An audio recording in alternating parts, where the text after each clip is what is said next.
A moment, because I'm starting the recording of a lecture.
All right.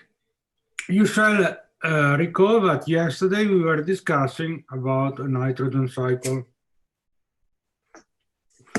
We said that nitrogen, along with other fundamental elements, let's say 30 fundamental elements, is a key element for sustaining life. So all living systems need nitrogen. On the other side, nitrogen is a key component in order to control the primary production of an ecosystem. We said that nitrogen acts as a limiting nutrient for ecosystem. This is why yesterday we have discussed the cycling of nitrogen, all the processes, or at least the most important processes in which nitrogen is involved, transfer processes between the ecospheres. And we have also seen that nitrogen appears in several forms in terms of,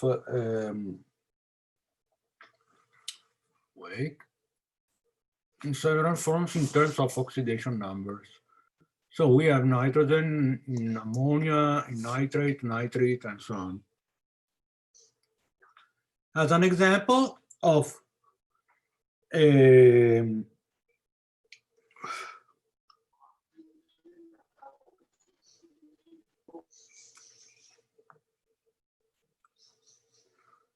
sorry, one moment, because it's not working here. As an example of a distributed parameters modeling, now we will discuss, today we will discuss a quite complex model, but it might be employed in order to calculate an estimation of nutrient loads into a river basin.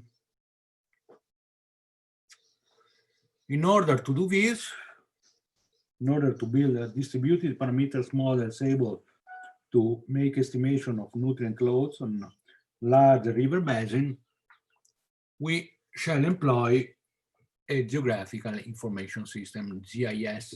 I suppose that you are already familiar with the term GIS, but just as a matter of introducing the language, so giving the right definition so that we can share a language, I shall give you a very short introduction about GIS information, geographical information systems, or GIS.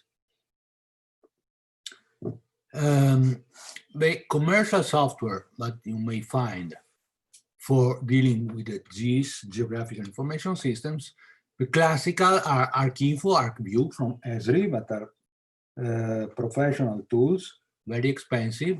But we have also an open source tool that is called GRASS, the Geographical Resource Analysis and Support System, that is free, and it is for sure the software of choice when you have to do this kind of applications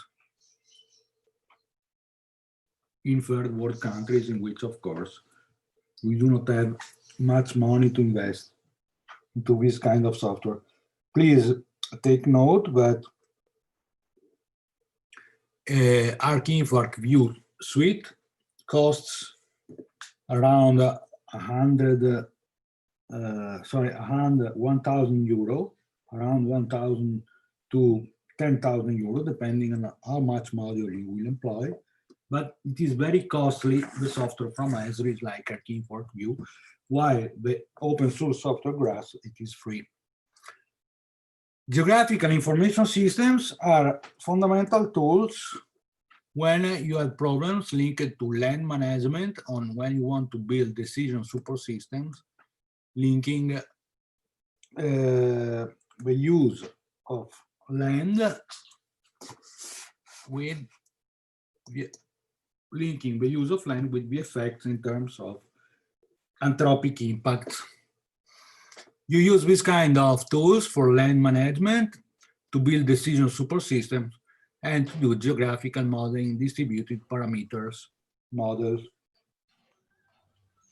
Today, we will focus exactly on this last topic, geographical modeling or distributed parameters modeling. First things to note is that this kind of tools are the tools of elections if you want to deal with large bulk of environmental or geographical data. This bulk of data may come from satellite images, photographs, remote observations, or what it is often referred to as remote sensing.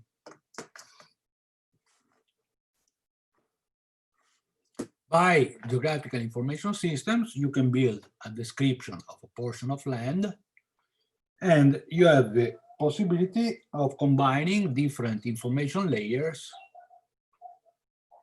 in order to give a description that it is suitable to the purpose of your modeling exercise. So the layer used in order to describe portion of land you are focusing on depends on the purpose of a model that you are studying or you're building. For example, you may need a model to find the best location for a shop, or you may build decision support systems in order to deal with studies of social characteristics, like, for example, crime, unemployment, and so on. And by employing these tools, you can build decision support systems that help the environmental engineer to deal with the analysis of the factors that may cause environmental damage, what we may call anthropic impacts. A GIS systems consist of a hardware, this computer and peripherals like plotters, software, the GIS software like maybe the Esri suite ArcInfo, ArcGIS, or GRASS. Then you need data. Typically, you need a remote sensing data, so pictures, photographs, or aerial photographs, or satellite imageries, and so on. Then you need a well-trained team or staff of people that is able to manage these quite complex systems. It is, as always, very important to make a careful analysis of the methods employed to interpret the results generated by GIS analysis. The elements of a GIS system, so geographical information systems, are the coordinate systems. By this we mean the scales, so the resolution of your data, but also projections. This means how you can project this data onto an ellipsoid.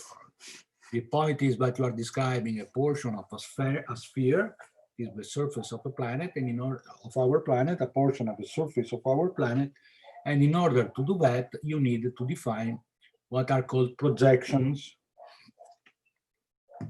A projection is a mathematical function that projects flat data, let's say two-dimensional data, on a three-dimensional surface that is the portion of the sphere of the surface, or the portion of the surface of our planet. You collect data into what are called shape files. We may identify 3 general categories of shape files: points, vectors, and raster maps. In points shape files, the object into your files are points, meaning that you have 3 coordinates, let's say x, epsilon, and z. So you have the 2 coordinates linked to the surface, to the plane, and the third coordinate, z, that describes elevation. Vectors are collections of lines in which you have a starting point and an ending point of a line. So in a vector shapefile, each object is constituted by 2 sets of data, a starting point for your line and an ending point for your line. And then the more general is raster maps. In raster maps, you subdivide your portion of territory into cells, and you put attributes into each cell. To points, vectors, and cells in raster maps, you can link a set of attributes describing the characteristic of that portion of land. Note that while points and vectors shapefiles are resolution independent, meaning that you describe the object in these files by employing geographical coordinates, when you use raster maps, you already have defined a spatial resolution, because in a raster map, each cell has a surface extension. So each cell in the raster maps describes a portion of the surface you want to define. So the fundamental point differentiating points and vectors is that points and vector shapefiles are independent from the resolution, while maps, raster maps, may be defined only once you have stated which is the resolution. In practice, when you define a raster map, you are defining which is the dimension, spatial dimension of the cells that you employ for describing your surface. As I told you, to these shapefiles, points, vectors, and raster maps, each element appearing in this shapefile, you may link a set of what we call attributes, or table of values, including some information concerning the particular object appearing in your shapefiles. Now that we have introduced geographical information systems, I shall explain you, or I shall describe to you, how we can build a quite complex model that tries to estimate nutrient loads for a very large river basin. In particular, we will employ the software MCESy, that stands for Modeling Nutrient Emissions into River Systems. It is a software developed by Horst Behrendt in Germany, in Berlin, 1999. And the software was developed in the context of a research project concerning water by the Federal Agency for the Environment, the Umweltbundesamt in Germany. What are the model characteristics of MCESy? Now, I will use a terminology with which you should be confident, because we have talked about this concept already. The model characteristics of the model MCESy are steady state modeling, meaning that we take pictures in steady states of the system we want to describe. The second characteristics is that we are employing distributed parameters modeling approach. Distributed parameters means but we are differentiating the various parameters in terms of space and times in order to include spatial and time heterogeneity into our model. When we build this kind of model, as it is always customary when building a mathematical model, we shall define spatial scales, and temporal scale. In particular, in the case of monads, the model we are going to discuss today, the spatial scale is what is called the hydrologic unit, or in terms of hydrogeology, we call this a sub-basin. And the spatial resolution is cells or elements that are bigger than 50 square kilometers in surface. So you see the model that we're going to employ has quite a large spatial resolution, because 50 square kilometers, it is quite large. From a temporal scale point of view, the scale is quite large as well, because we, as we will see, we will employ annual or pluriannual temporal scales. So the data that we are going to employ in order to build my model of nutrient emission are data that refer to a scale that is at least annual or pluriannual, that means 1, 2, 3, 4 years. The objective of monads is that of evaluating the emissions and the residual loads conveyed through different pathways that are groundwater, surface runoff, and so on, and fractions to these loads due to different sources that may be agricultural, civil, urban runoff, and so on. So we are linking here the different sources that may be agricultural, civil, urban, and so on, to different pathways that may be groundwater, surface runoff, atmospheric deposition, and so on, to the characteristic of the territory. And in doing this, we have a model, we build a model that can produce estimation of nutrient loads into large river systems. Let's give a look to a model structure, so that little by little we shall start to understand how a model is conceptualized. First of all, let's look to input data needed to build this kind of description. I have subdivided this input data into categories: general information, for example, sub-basin area in square kilometers; flows and loads, that means discharge, annual average discharge, or annual average loads of phosphorus and nitrogen, or suspended solids. So we need this data. These are experimental data that we shall use or we shall employ in order to calibrate our model. So as you know, we calibrate our model by changing the behavior of the model in order to make it the most adherent as possible to experimental data.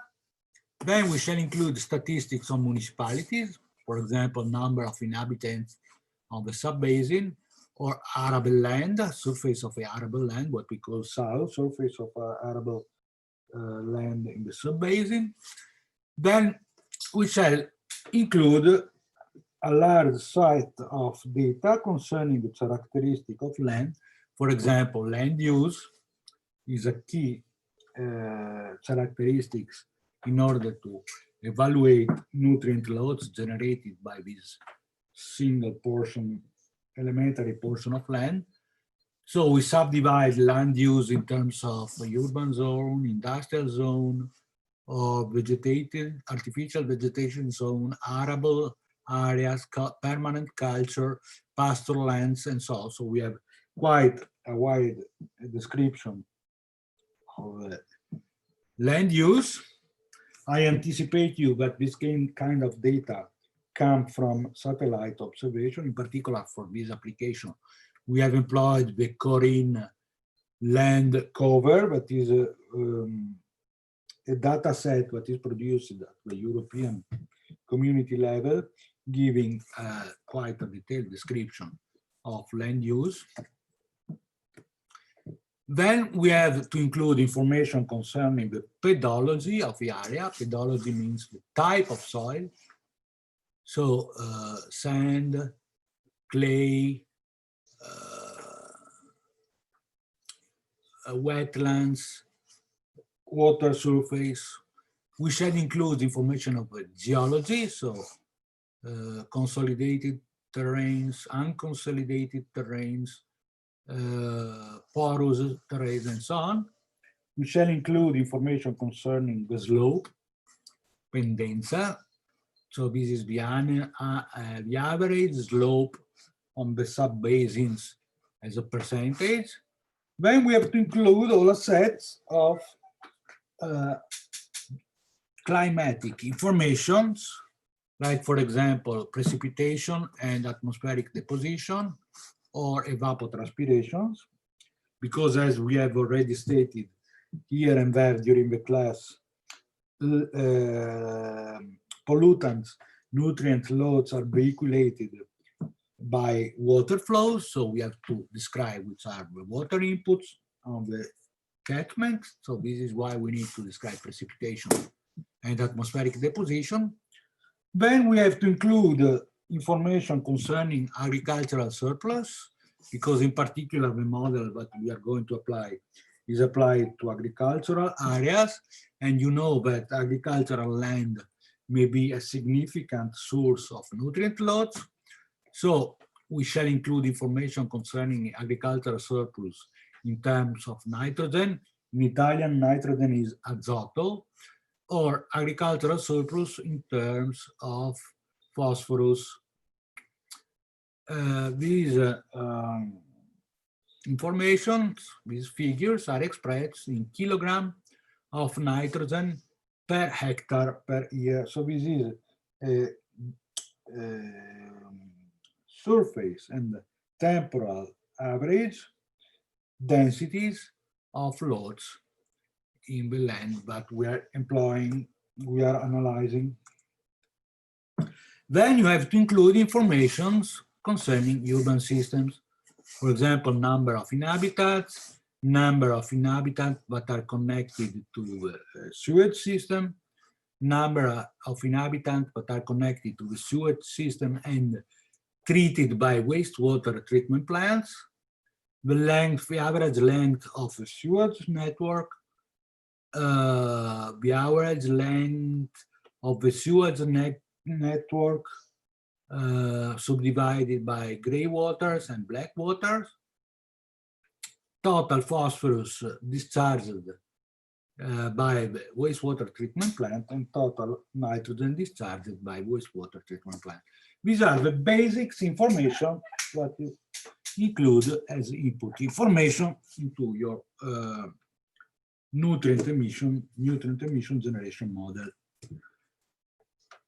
What are the pathways included in the model? We identify 8 fundamental pathways. The first one is atmospheric deposition. The second one is surplus, that is nitrogen surplus on the agricultural land. The third pathway is erosion, so solid transport due to the fact that there is some kind of matter, some quantity of matter that is eroded by the surface. And you know that nutrients, in particular phosphorus, is transported by solid transport. Then another important pathway is groundwater. So we are trying to describe how much of what is generated on the surface of a basin is vehiculated through groundwater. Then we include also overland flow. So this is water that is flowing on the surface.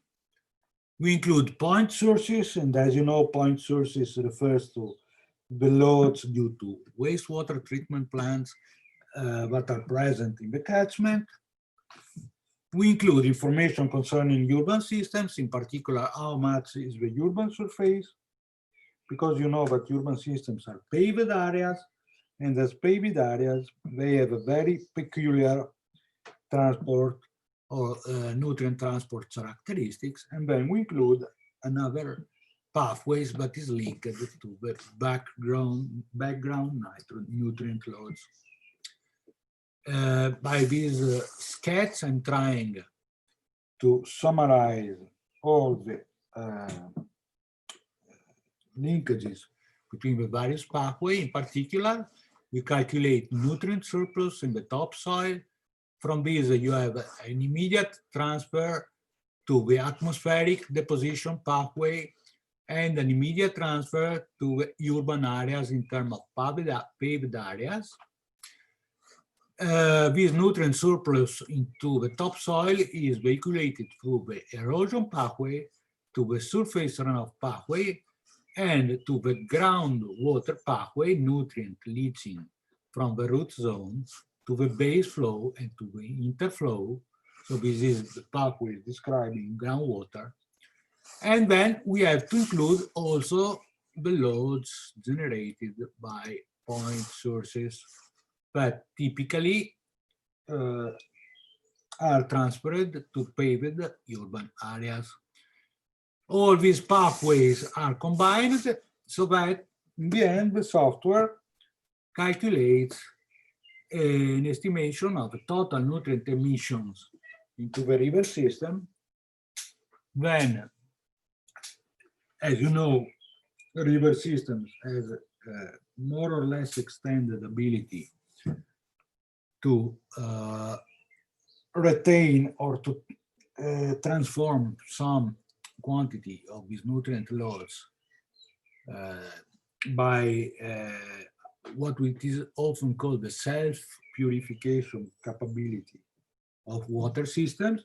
We have already said something about that yesterday when we were discussing about wetland areas. Yesterday we said that wetland areas are the only tool available to the environmental engineer in order to treat diffuse pollution, while point source pollution is typically treated by wastewater treatment plants.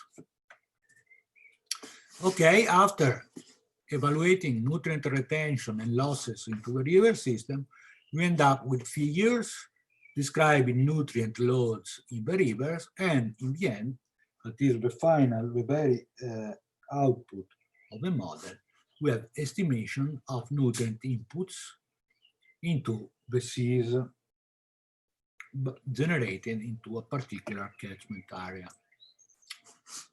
So this more or less is the description of Monnery's model. Let's give a look more in detail to the various pathways. For example, atmospheric deposition, as you may know, refers to the emission due to direct atmospheric deposition on water surfaces.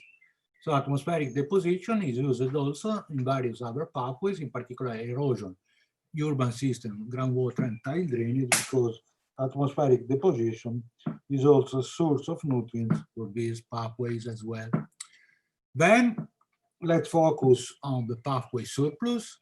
In the pathway surplus, it is calculated the concentration of nitrogen and phosphorus in the topsoils as a function of the clay content and amount of fertilizer or manure employed in agricultural soils.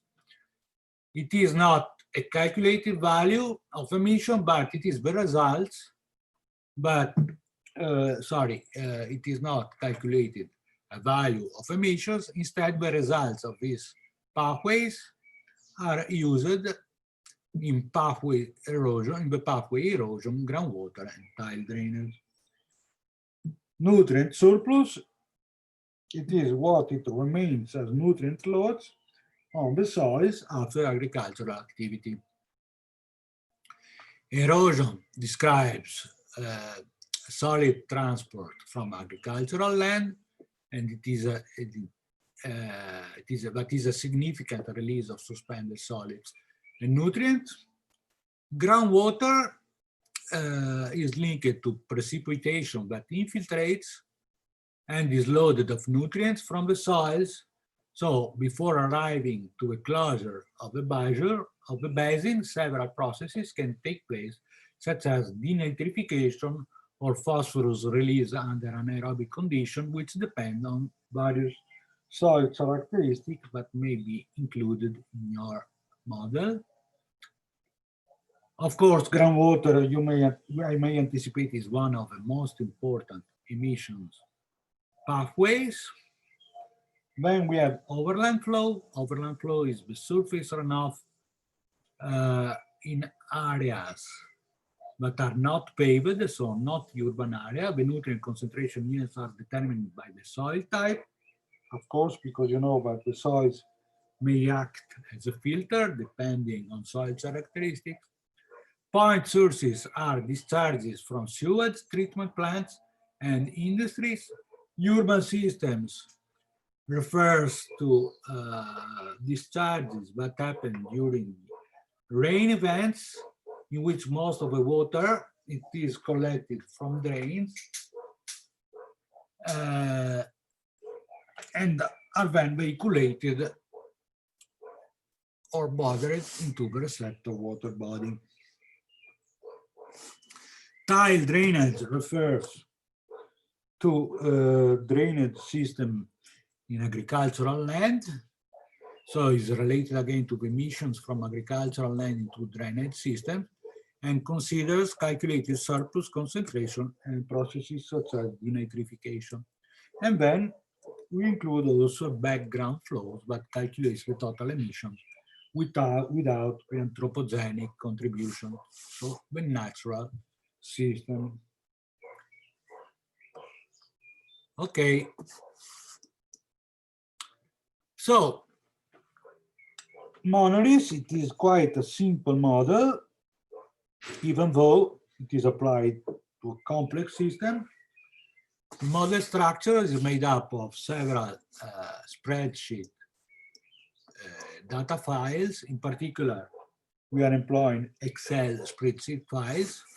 We have one input data, the file so-called basic info, in which you have all the catchment descriptions that we have enumerated before. And from the basic info files, by employing simple calculations in terms of nutrient generation, we evaluate the various nutrient loads vehiculated through the different pathways. And then we have a final spreadsheet file that we may call output data, in which you have nutrient emissions or model report, and this file is called monolis. So the output data files, monolis spreadsheet file, includes the estimation of nutrient loads generated in this basin. Let's give a look to the pathway urban areas. I'm exploding this pathway in order to show you that even if a model is simple, we are trying to include several processes in the various pathways. In this particular case of urban areas, we are evaluating traffic effects, excrements, litter flow, or atmospheric deposition. We are including information from household or industrial indirect discharge, and we are vehiculating in particular the first one through paved areas and unpaved areas, and all these are vehiculated through groundwater or separate sewer system, combined sewer system, sewer without wastewater treatment plants, separate sewer system, or groundwater. All these pathways bring a load of nutrient to the surface water recipient through these various pathways. Then we shall include an empirical model in order to evaluate the retention effect due to the self-purification capacities of large river systems.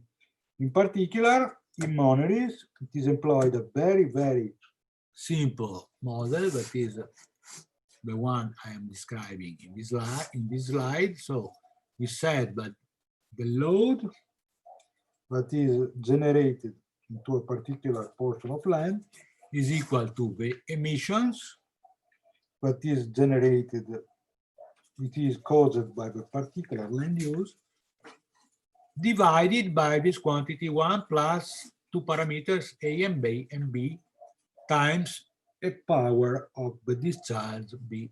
So a power of the quantity of water is flowing. So you see that here we have 2 parameters, A and B, that may be employed to calibrate your retention model. This is an empirical model.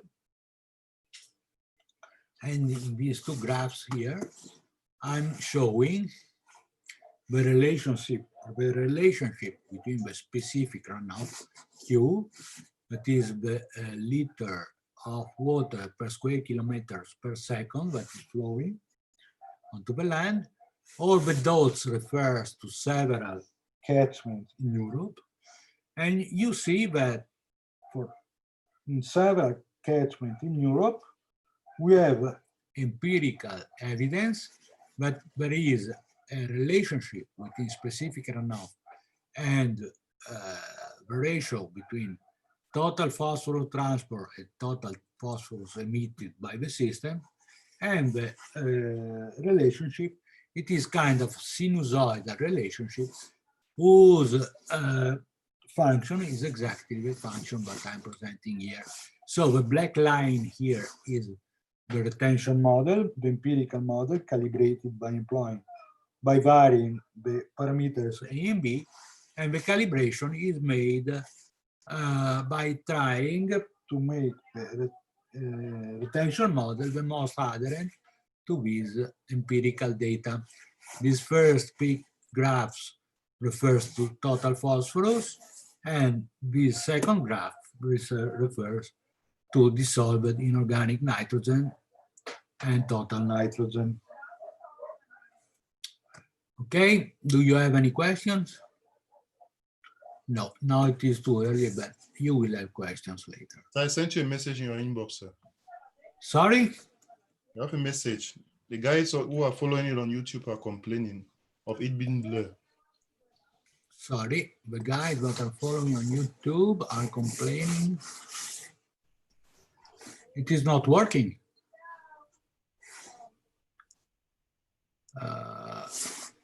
Who give you this message? Because I don't see any evidence of this message.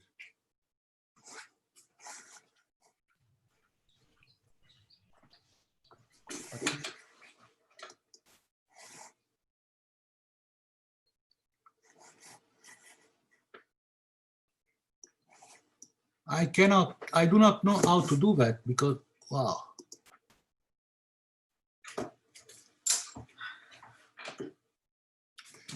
Is it working now? Do you have any contact with the people following on YouTube? Yes, sir. Let me just get to them and tell them you have. Yes. Okay. I'm seeing that it is working. Eh? Okay, sir. I don't know, for some reason it was stopped. Okay. Let's continue now. Oops.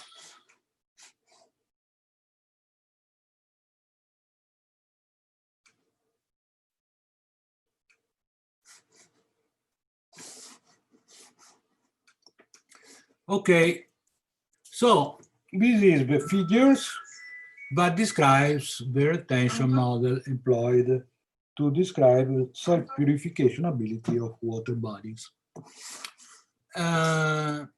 Now let's see where do we applied this model. We applied monaries to the Po catchment. Po River is one of the biggest rivers in Europe and for sure the biggest river in Italy.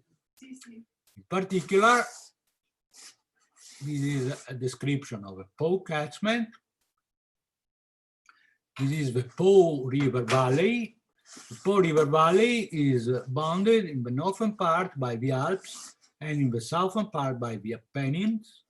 And the main river path is this one passing through Torino and then passing near Milano and then going down to the northern Adriatic Sea. This is quite a large area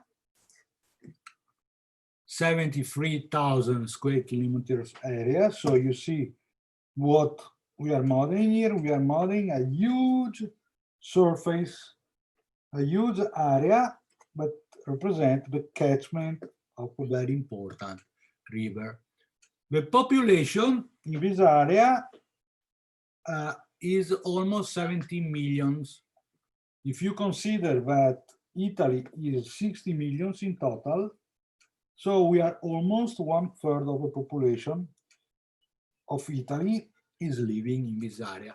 So you may understand why this area is so relevant from a socioeconomic point of view.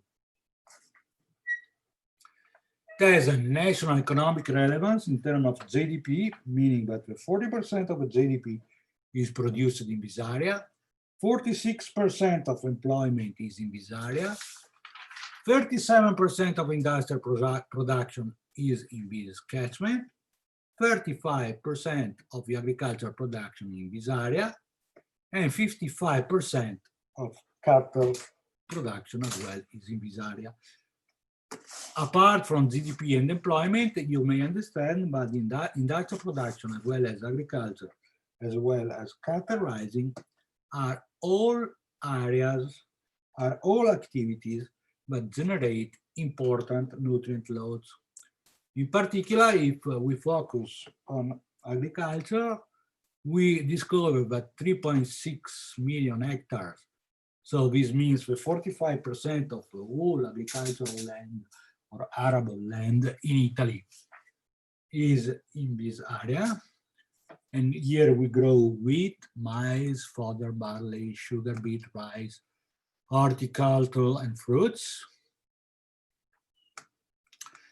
1.1 million of hectares are permanent meadows and pasture lands on which we grow 4 million of cattle and 4 million of cows and 5 million of pigs. So you understand that besides the almost 20 million of humans living here, we have also a significant amount of animals in terms of cattle and pigs living here. So as humans, also cattle and pigs, you may understand, generate nutrient loads in terms of phosphorus and nitrogen loads. The other important figure you should keep in mind is the average discharge of this river. Okay, I understand the average discharge 1,500 cubic meter per second. In a European scales, it is a quite large discharge. If I shall use an Italian scale, I would say that this river is a monster river. Of course, in African scale, this is nothing, because in Africa you have much more water discharge, large water discharge rivers than this one. But for Europe, this is one of the 5 or 6 most relevant rivers discharging in the seas. The outlet of this large river system is here in Ponte Lago Scuro, near Ferrara, and so we consider this point the basin closure. So all the calculation, what we will do later, refers to estimate nutrient loads into Ponte Lago Scuro or into this point. Why is this important? Because this river is discharging in the Northern Adriatic Sea, that is one of the most productive seas in our hemisphere, in Europe, meaning that this sea is strongly affected by significant primary production that, as a consequence, has a significant effect on fish production. You know that fishes grazes zooplankton, and zooplankton, so fishes predate zooplankton, and zooplankton grazes phytoplankton. So a large primary production has, as a normal consequence, a large fish production. So you understand that the effect of this large river on the Northern Adriatic area is significant in terms of fish production. A lot of nutrients, I repeat, means a lot of primary production, That means a lot of secondary production in terms of zooplankton. That means a lot of higher trophic level production in terms of fish. I shall tell you that in this area, Northern Adriatic area, Northern Adriatic Sea, that is this part of the Adriatic Sea, this one, we produce around 20% of all fishery production in Europe, in the European seas. So you understand, 20% means 1/5 of the whole fish production in Europe. So this is really a significant impact on social economy of the area and in particular of Italy. So after some estimations of nutrient production in the catchment area, we have two figures that are provided by the Basin Authority of Po catchment and are estimated on the basis of the land use in this area and on the basis of quantity of fodder and manure employed. And the figures are that this large river catchment produces 100,000 tons of nitrogen per year and 9,000 tons of phosphorus per year. And these nutrients are discharged into the Northern Adriatic Sea. Of these loads, for nitrogen, the 63% come from diffuse sources, but is essentially agriculture, while for phosphorus, the 42% comes from agriculture or diffuse sources. So the other contribution comes from essentially point sources. Is it clear? Do you have any questions? I hope that the people following me from YouTube can hear me again. Okay. Now let's see how we build our implementation of a nutrient emission model into large river system into the Po area. So let's see an application of a model monitoring to the Po basin. In this picture, I've been describing how we have subdivided the Po catchment area into 33 sub-basins. What is a sub-basin? A sub-basin, it is essentially a funnel. A funnel means that you define a sub-basin by identifying a closure point at the point at which all the water that is arriving to the sub-basin flows outside of the basin. In particular, let's focus on this sub-basin of Aosta. The sub-basin of Aosta, we have identified a closure point into this small river that bring out the water generated in this sub-basin toward this small river. We had to identify for each of the 33 sub-basins two classes of gauge station. The first one is the discharge gauging station, I have indicated with squares. So we have figures concerning the discharge of the quantity of water that is flowing into this river. And of course, for example, for this station, this is measuring the quantity of water that is flowing out from the Aosta sub-basin. While we have identifying with the red triangles, quality gauging station, meaning that where we have red triangles, we have figures concerning with water quality. And in particular, given that we are focusing on nitrogen and phosphorus, our water quality gauging station should provide data on nitrogen concentration in the form of nitrate or nitrate, but essentially nitrate and ammonia nitrogen, more properly total nitrogen. But we need also figures on phosphorus because we want also to estimate the phosphorus generation from this large catchment. So this is the totality of a Po River catchment. We have subdivided the totality of the Po River catchment into 33 subbasins. Each subbasin has a number ED identifying this basin. This large, bigger water flow refers to the main Po River system flow.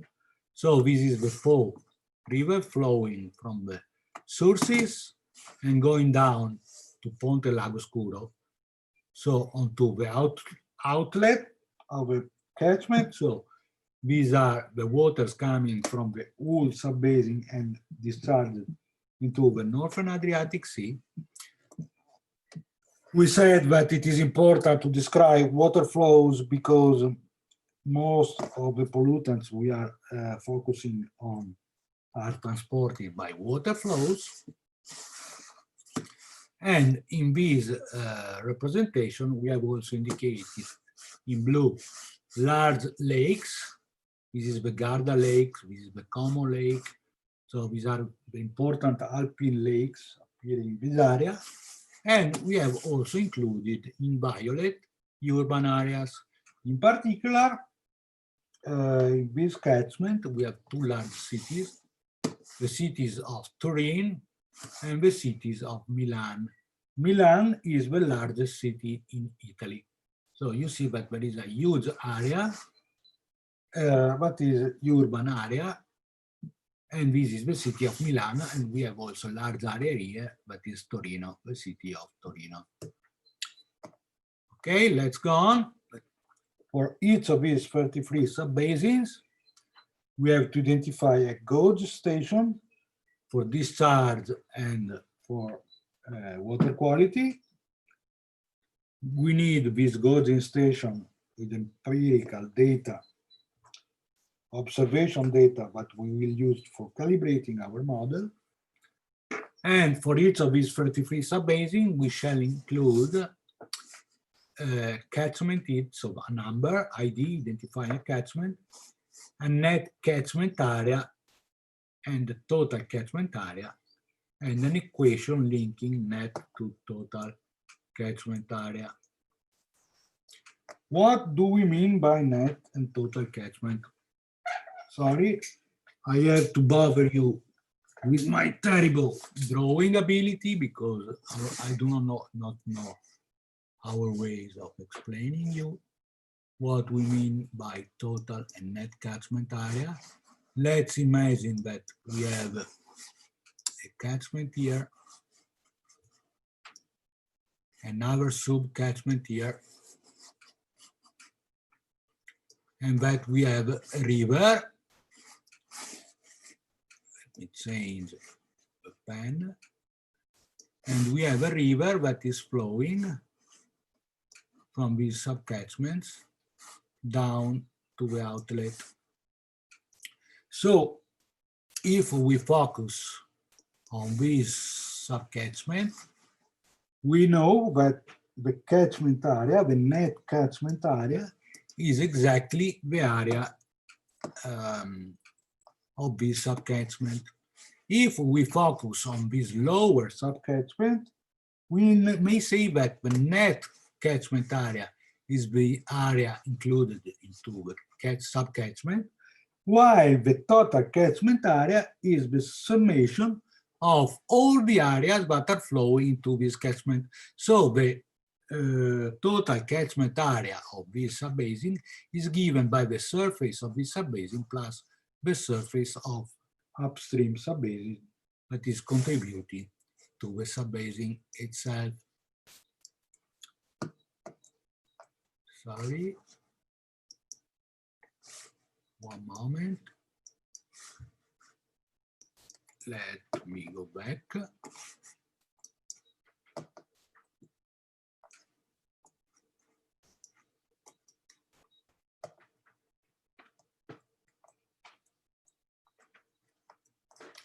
Okay, 33 subbasins.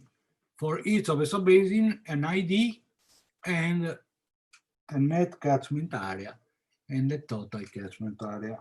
Then we shall provide an equation that explains to monaries how to calculate net versus total.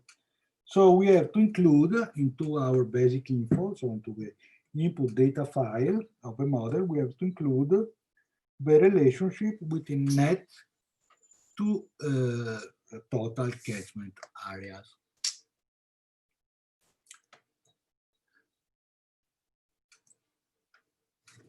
We said that for each subcatchment, we need information concerning nutrient loads and discharge.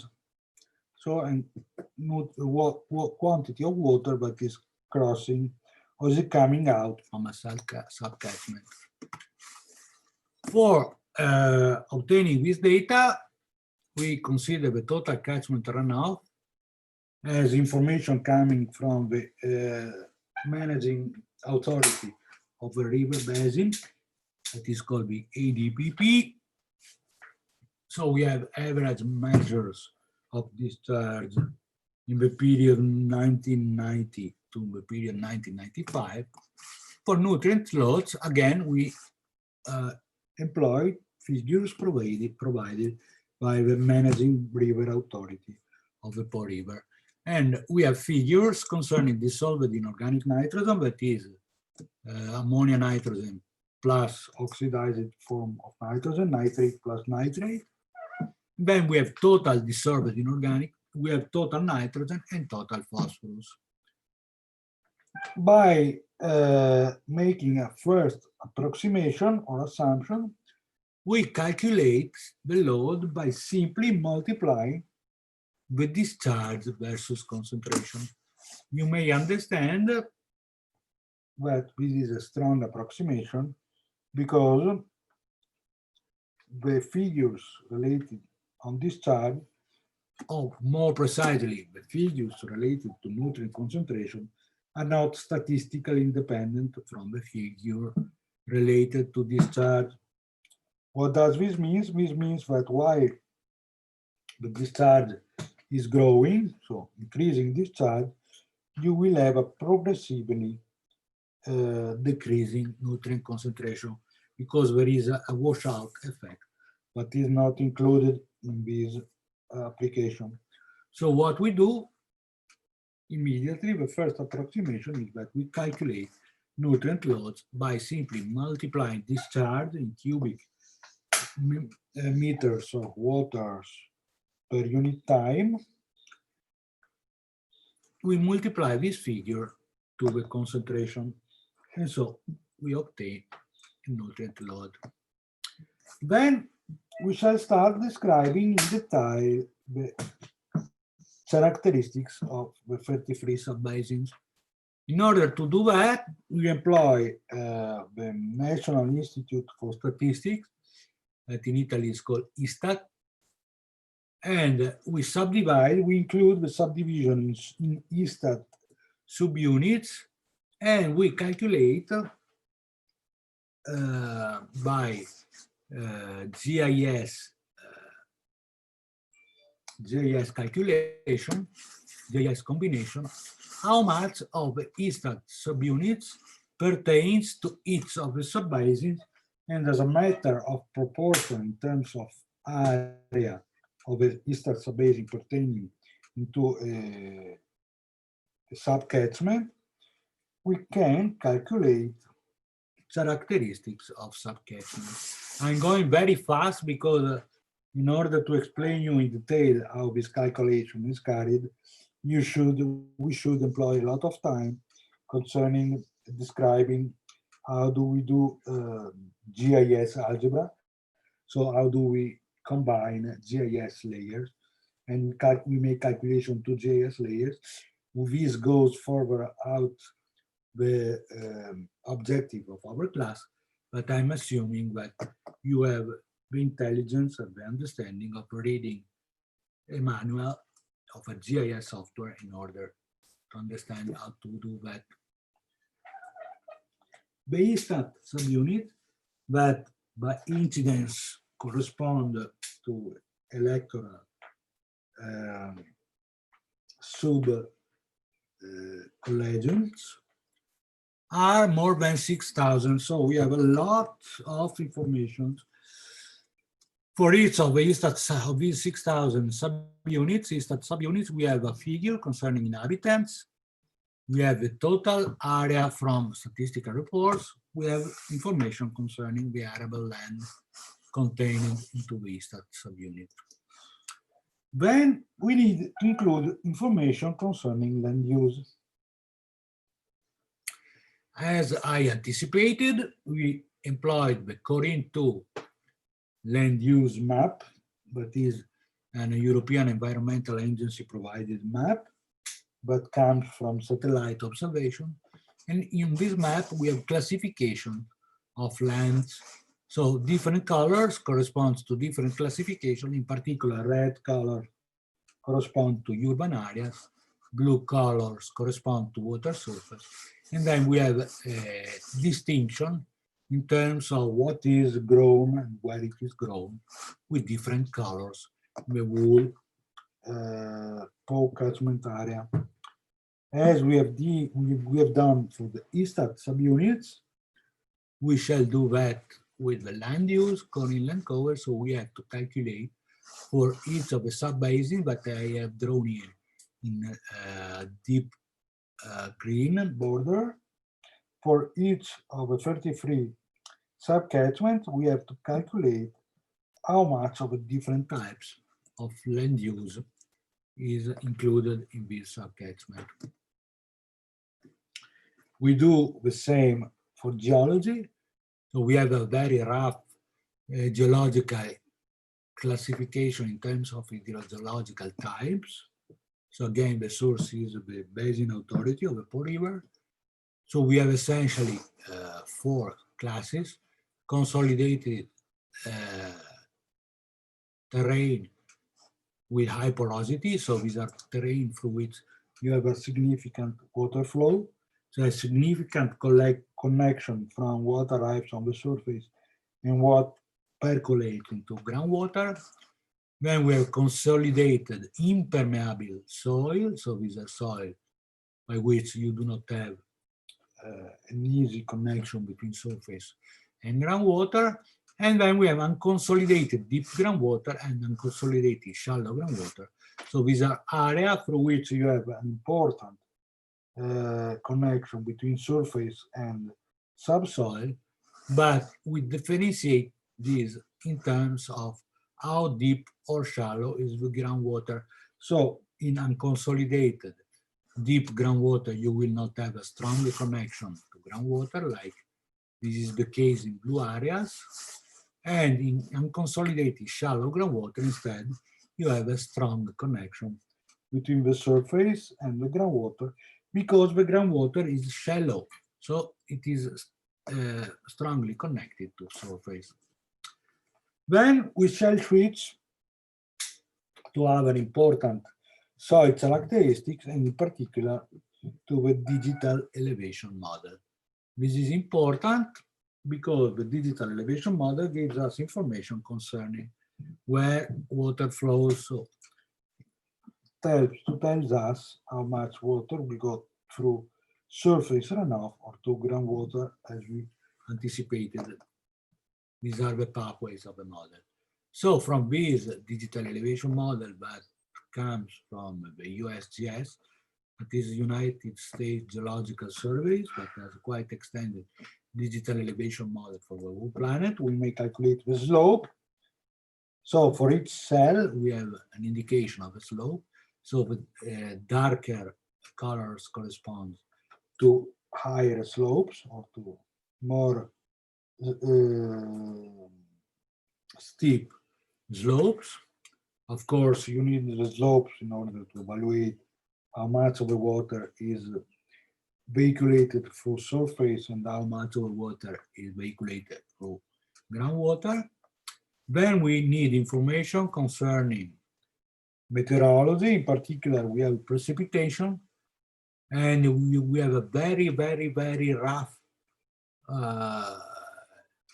spatial scale precipitation layer in which we have, precipitation millimeters per year, and these cells are 100 to 500 square kilometers. So we have very rough resolution, spatial resolution for describing the precipitation.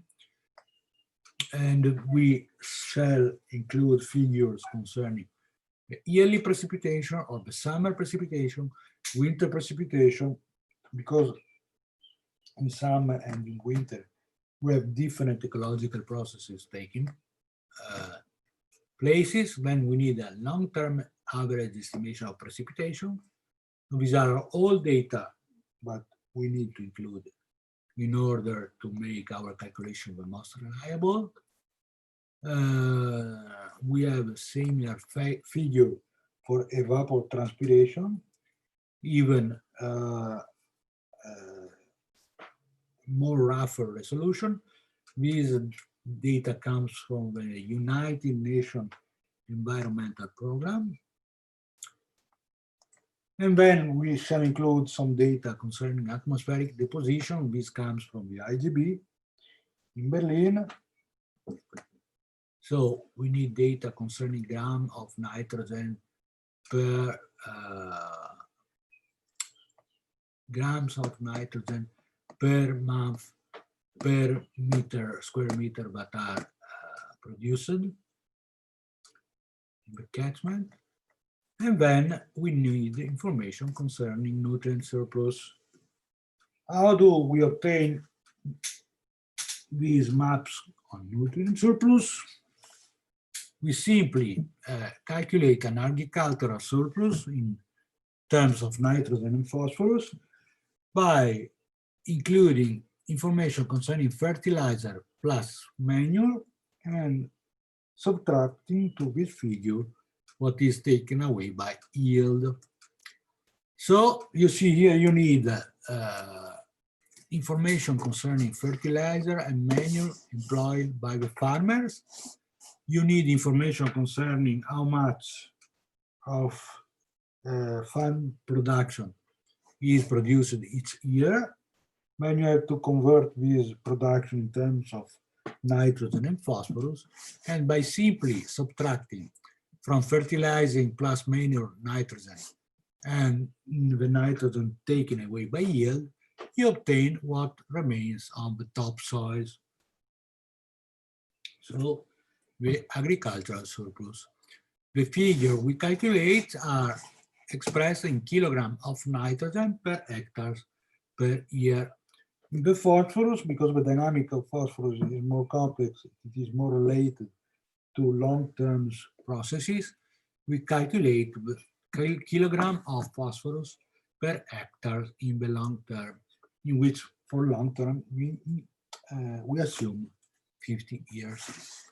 By doing this kind of calculation, we obtain this kind of maps.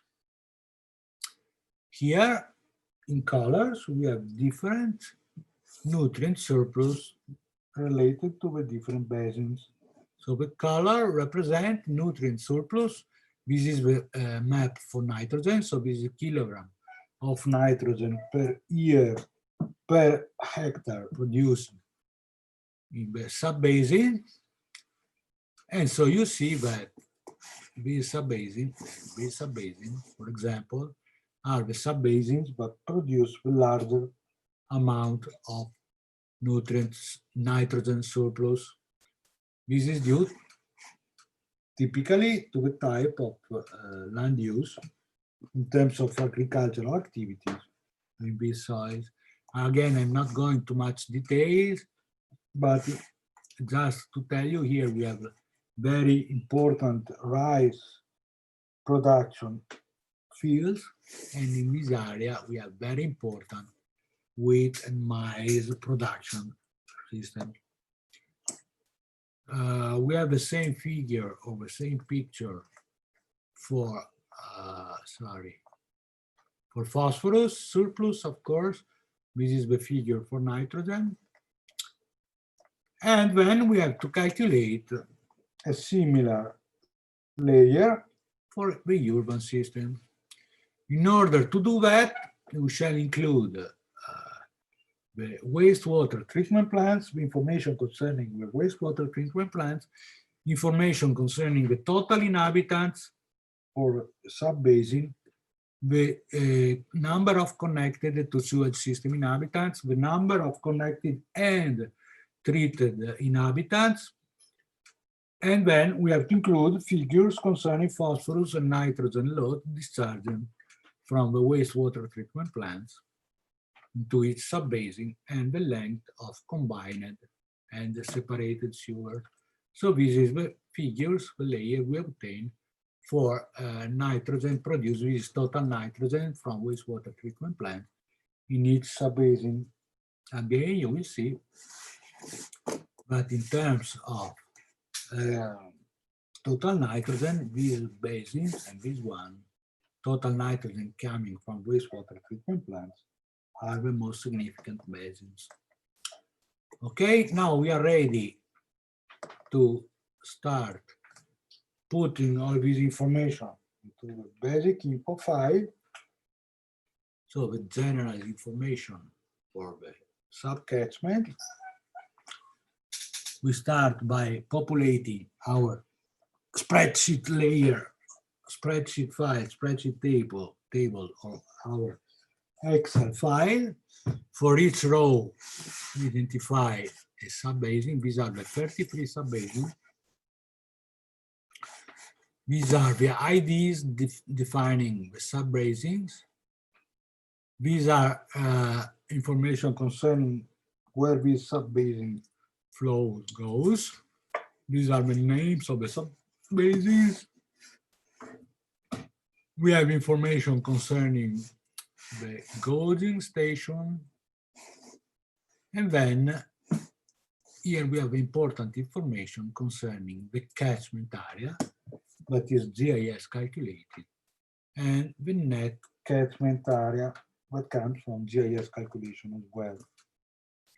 As you see, the catchment area, the net catchment area has erratic figures representing the surface of the 33 sub-basin, while if we look at the total catchment area, we start from the smallest sub-basin, and while we go down along the main Po River flow pathway, we end up to a total catchment area that is exactly 73,000 square kilometers.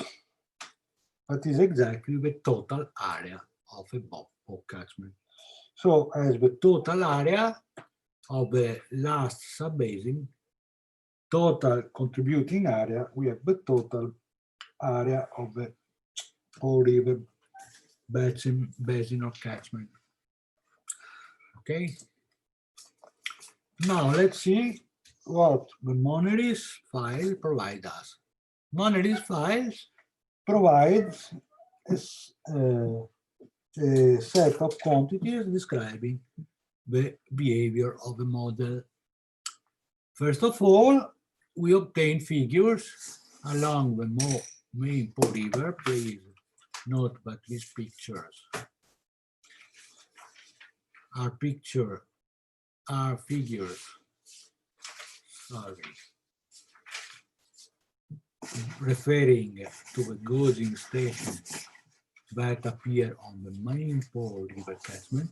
So we are analyzing here what happens from the source to the outlet of the river. In fact, if you look at these graphs,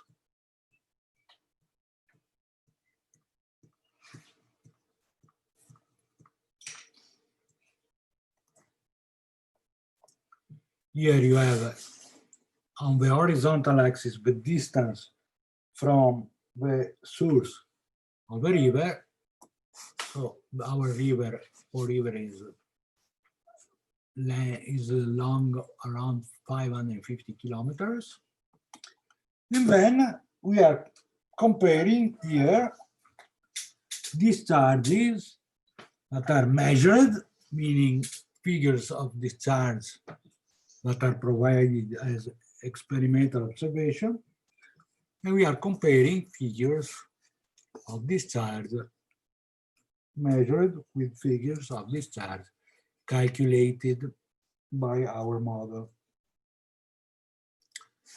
This is a one-to-one plot. You may say, oh no, it is incredible. The model is working too much, too well.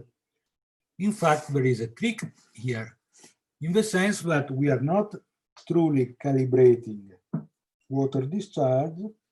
Instead, what we are doing is that we are modifying the behavior of a model so we are changing the values of the parameter of the model so that the discharge calculated by the model is totally or the most identical to a discharge measured. So what we are doing here is that we are including our knowledge of a discharge that is measured into my model by changing various parameters, calibration parameters of a model in order to make the behavior of a model, at least in terms of water discharge, the most adherent to experimental data. Of course, this is a trick. We are interested only in making the behavior of a model in terms of water discharge the most adherent to reality without asking ourselves if this makes any sense from the modeling conceptualization. We are brutally including our knowledge on discharges into the model so that we take away potential errors due to errors in discharge estimation by changing the behavior of our model so that the discharge estimated by the model is exactly identical to the discharge provided by empirical data. So what is left to us to worry is the estimation provided by the model in terms of nutrient loads. Here you have, for example, two graphs. These are one-to-one graphs that show you the nutrient loads measured on the gauging station and the nutrient loads calculated by the model. So our effort when we were calibrating the model was that of trying to pull all the circles in these two graphs on the one-to-one line. So we are satisfied with the calibration if all the circles are very close onto the one-to-one line. This is a graph showing you deviation of estimated loads by subbasins, and this is the final output of the model. The final output of the model provides us this table in which it says that from a total co-catchment we have 164,000 tons per year of nitrogen and 32,000 tons per year of phosphorus.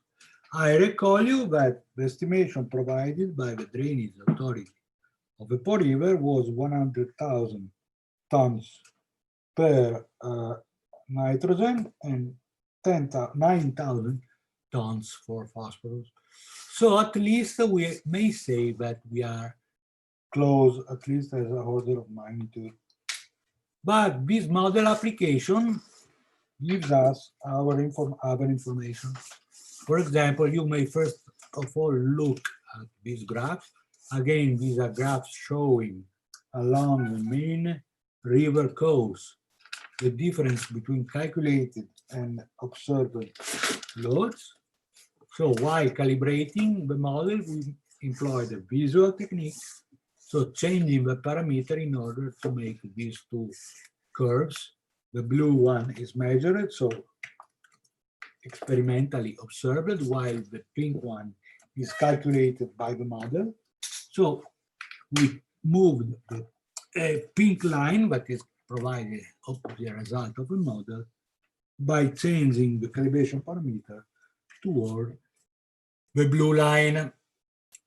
the first thing that we note is that going along the main Po River path, the error tends to decrease because errors in the subcatchment, in one subcatchment, for example, an overestimation in one of the 33 subcatchments, it is normally compensated by an underestimation in one of the other 33 subcatchments.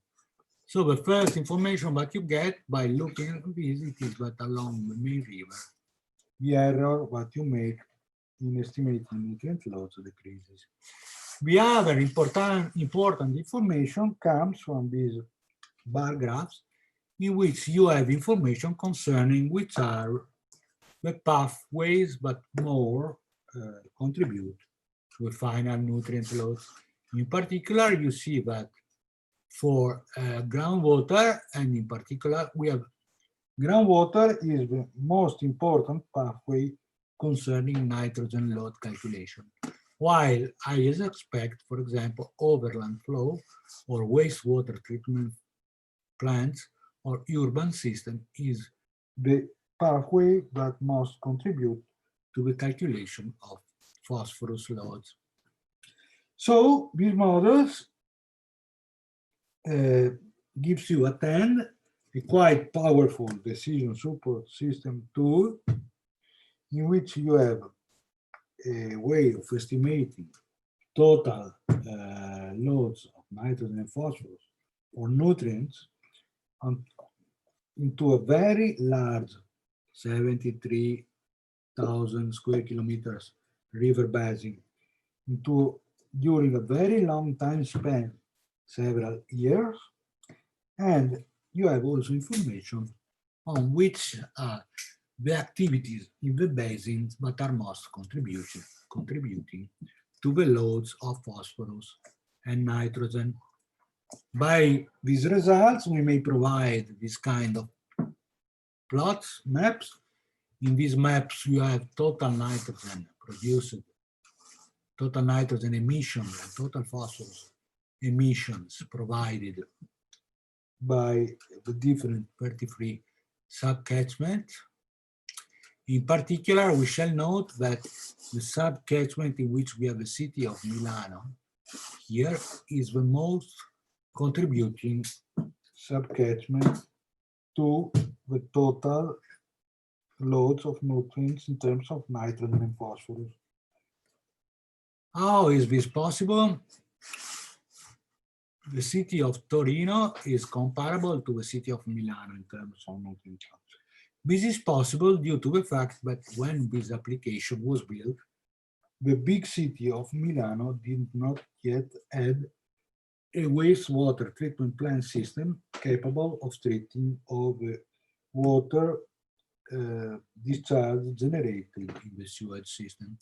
So we were under fine from a European community because we were not still treating all the water generated in the catchment by our wastewater treatment plant. So what it is happening here is that the water that is not treated is discharged locally in the subbasin. So this makes a significant and important contribution to the nutrient loads into the subbasin.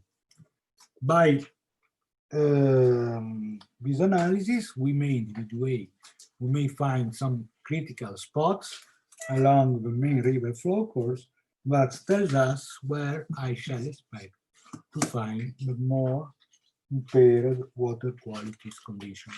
In particular, here we have plotted estimated total nitrogen concentration along the main Po River flow, and as we may expect, we will find the largest total nitrogen concentration in the more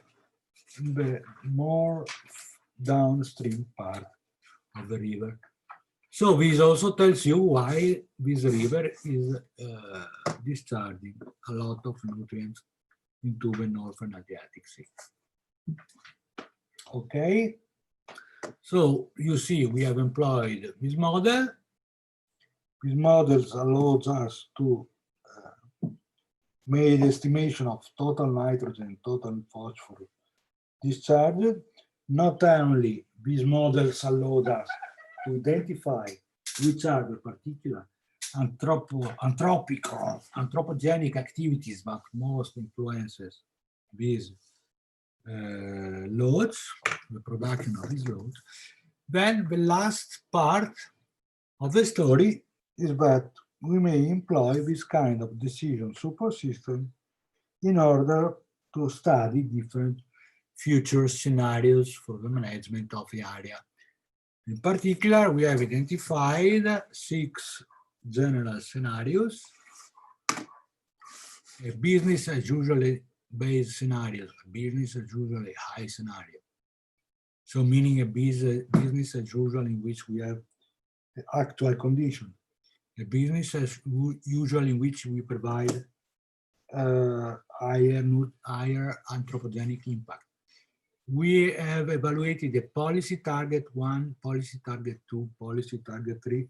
So 3 scenarios in which we make an hypothesis of a stronger 1, 2, 3 implementation of the policy for water protection. And then we have included a deep green scenario. It is a scenario in which we assume that we are doing all it is possible in order to reduce nitrogen loads. This means deep greens means stopping certain anthropic activities or pushing water treatment to its maximum and so on. So by the employment of these scenarios, we obtain these graphs. The model was built in 2001, so we were able to make forecasts for 2008 and 2016, and our forecasts give us indication of the capability of reducing nutrient loads in percentage according to the different scenarios. For example, we discovered that for a deep green scenario, we may obtain a maximum of 10% reduction in nitrogen load, while the deep green scenario could bring us up to 35% reduction of phosphorus loads. Okay, do you have any questions? Otherwise, I would like to stop here today. And we shall continue with the next lecture tomorrow in the afternoon. I told you that the lecture of tomorrow that was provided to take place at 3 p.m. on the time I'm asking you to come in class at 2:30 p.m. So half an hour before, because I have another commitment, so I need to finish quite early tomorrow. Okay, I finish here, and if you do not have any questions, I shall stop here my presentation.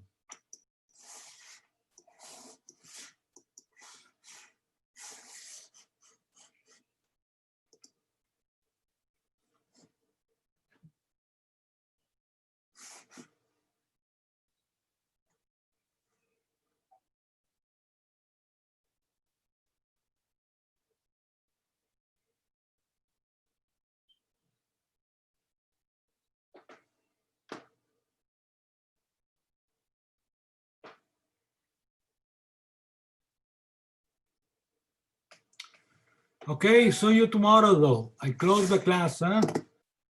If you don't have any question, I close the class.